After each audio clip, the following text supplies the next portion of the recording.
Hi, everybody. Welcome to your Colorado Home Advocate Report with your Colorado Home Advocate and Specialist, Don Betts. How are you doing, Don? Very good today. Very good today. Outstanding. As always, use the information down in the description. If you can't remember that, please type in 2 words, Home Advocates. Don's right on the front page. You can reach him there. Feel free to use the 800 number, whatever it takes to get a hold of Don and get some help. As we start off every week, how is the Denver Metro holding up, Don? Well, we have the August statistics in, and I've been looking over them the past couple days, and the trend that started late spring, early summer continues. We now have 4 months: May, June, July, August of prices down in every measure. Median price, dollars per square foot, all of the basic measures are down 4 months in a row. That is the first time that's happened since the Great Recession. So 12 years or so.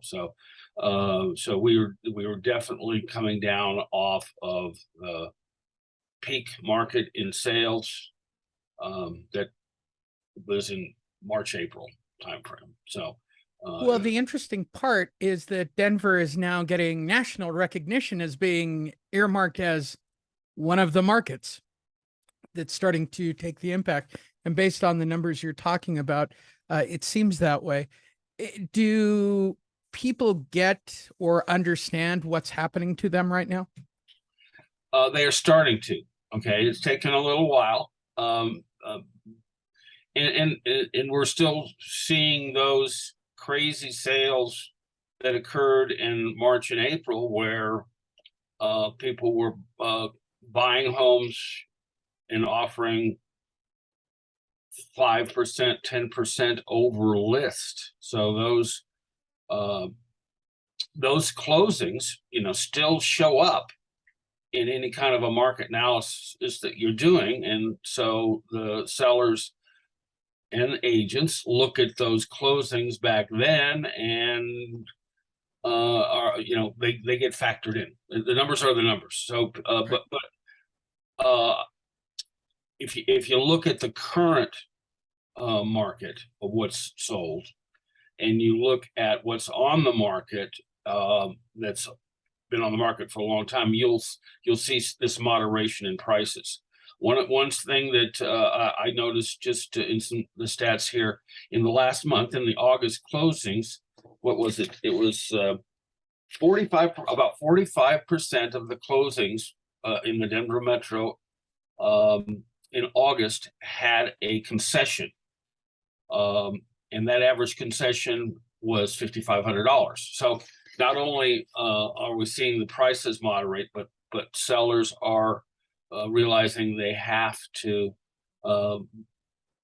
give a concession, a repair, or a closing cost concession. So those things are happening, and it supports that moderation of the market. I don't think we've ever seen a 1 year dramatic swing of such proportion. It seems to be the common theme with all the agents, all of our advocates, which is I've never seen anything like this. Not anything this dramatic, this fast. Even the crash of 06, 07, it wasn't this fast. It didn't happen this way. Right. Well, we went up so fast, so quickly in the winter, spring of this year. What goes up must come down. So yeah, it's a dramatic swing. Definitely. Again, use the information down below. Please click on it, talk to Don, find out about your house if you're having difficulty making payments, if you're getting evicted. If you have any questions whatsoever, please call Don. There's a lot of fraud on the market right now, which gets to our bigger topic. I was having this discussion with Walker, where they're seeing the same kind of shift you are in the New York metros. And then I said to him, but this is kind of the end of the season for you, right? Like, people in New York don't buy in the winter. He goes, nobody moves in the snow. He goes, people move in the heat. People do not move in the snow. that's a thing for you there, right? Like there are winter is typically a slower period. This is not encouraging. Yeah, it is. But we certainly have our episodes where people get affected by the winter weather here. But Denver does. The typical scenario is it'll snow. We'll get 4 or 5 inches. It'll be cold for a day or two, and then the sun comes out and it's gone. It's So not, so what you're saying is it's not Minnesota in the winter. no, it's not. And if you look at the stats, that's one of the attractions to the Denver in general is that the only place that has more sunny days is a place that you and I both know very well, Yeah. San Diego. Yeah. So I joke Denver all the has time. Denver has a lot of sunny days. So the snow goes away and people get stuff done, even though it might be a little chilly. That's good. It's definitely going to hurt some of the markets. I've talked about it with Fred, who's part of the team. I go, yeah, now there should be an upswing actually in the Palm Springs area. And even here in Vegas, our slower period is really our summer because it's 120 degrees. Nobody wants to go out in that and move around and try to find housing. Right now, housing is technically cheaper in the summer.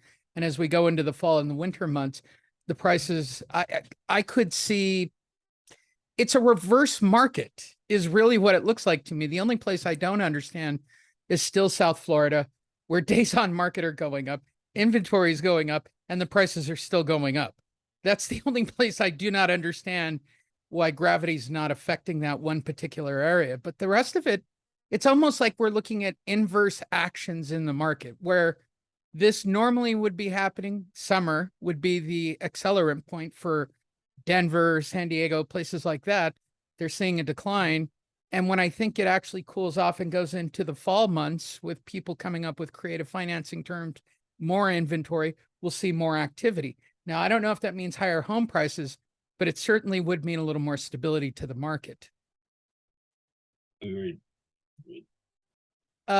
Is there anything you'd like to add or tell anybody about? And here's the one that I asked Walker, and I'll ask you. If somebody, because I think it's a buyer's market right now. I think we're going into this really fantastic period where buyers have a lot of options. Is there sort of a little unsung little city, metro, or zip code that you know of that's being overlooked that's a great catch? Well, one thing that we've seen is that the downtown loft and condo market is probably as the softest part of town right now, and I know that area very well because I developed 4 projects down there myself. It's probably the softest, so there are probably some bargains and eager sellers in that market. So if you want to live in a loft in downtown Denver, Lodo, it's a good time to Might even be a good investment opportunity as right. well. I mean, if you have again, it's a long. It depends on your view. Sure. If you're flipping, no. But if you're looking, to stay in that 5 to 10 year range, 7, 8 years, then you're probably in good shape to negotiate with the seller. Well, I better tell Marvin to keep an eye on downtown San Diego by the ballpark, just in case they go soft all of a sudden, which they didn't do, even though they've got the tremendous overload of homeless people and crime on the climb and everything else. Exactly. Those are crime and homelessness in downtown Denver are things that are affecting the real estate market down there. So, yeah, definitely. And I I've learned I lived down there for 12 years, so I know it well. So I'm kind of blown away here now that I'm in Vegas. While everything is cheaper, they're right. Everything is cheaper. It lives up to the hype. They aren't able to police the city. So it's a very unique town. They only have what seems to be enough police to take care of the strip and a few other places or the higher end places. I couldn't understand how everybody ran red lights and drove around like lunatics. And I realized, oh, that's because there's no police. It's Mad Max in parts of the city. And while I enjoy the city, I don't enjoy the weather. Uh, it is, these are all things people have to look at. There's pros and cons to, I don't think there is a perfect place anymore. There's what's perfect for you. Ooh, that's a good one. That's a t-shirt, Don. There you go. As always, click on the information down below, give Don a call, find out about your situation. Same thing I was talking to Dr. Miller about last night. I wouldn't want to hire a Sherpa who's only been to the top of the Matterhorn or any of those places once. If I'm going to the top, I want somebody who's been up there a couple of times. And I've been stressing this about this particular market, especially with fraud and even the cases you've gone through. Please call Don before you call your cousin who's done a couple of transactions. Well, you know, you know, the one that I'm working on right now. I do. I do. And and this poor, unfortunately elderly woman, she'd been approached by multiple people wanting to, you know, buy the place, save her, but really what they wanted to do is stick a notary, a warranty deed in front of her, pay it off, and you know, steal her property. Of course. Basically. And she did not understand what they were offering. And when I finally talked to these, they were agents. Of course it was clear what they were trying to do. They were trying to buy a, you know, a $400,000 property for $105,000 is what they were trying to do. With the promise that they'd let her live there as long as she wanted. Of course, nothing was in writing. There's, you know. Of course not. And if it sounds too good, it's probably too good. The one thing I've learned being here in Vegas very quickly, there are very few real handshake deals here in this town. So we've been able to, you know, push off the foreclosure, and I hope to have her close on her reverse mortgage in a week or so. So I'm very excited to talk about that next week. She's saving our house. It's fantastic. It's a great story. And if you don't know, we talked about it a few weeks back. You'd already given up on this. This was a dead deal. Yeah, well, I was discouraged, but I rolled up my sleeves and jumped back in, and we moved it forward. You had a Fred moment, as we like to call it in the group now. You went above and beyond. I still think Fred's going to be the deal saver on his particular deal at the end of the day.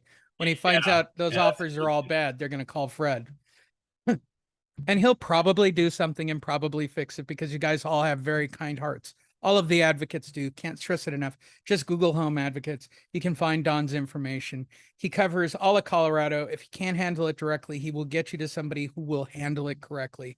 But he is the best advice you are going to get in the entire state. I cannot stress it. Anything you'd like to add this week? All good. Let's just you know, let's just watch the numbers, and if I can help you out, give me a call.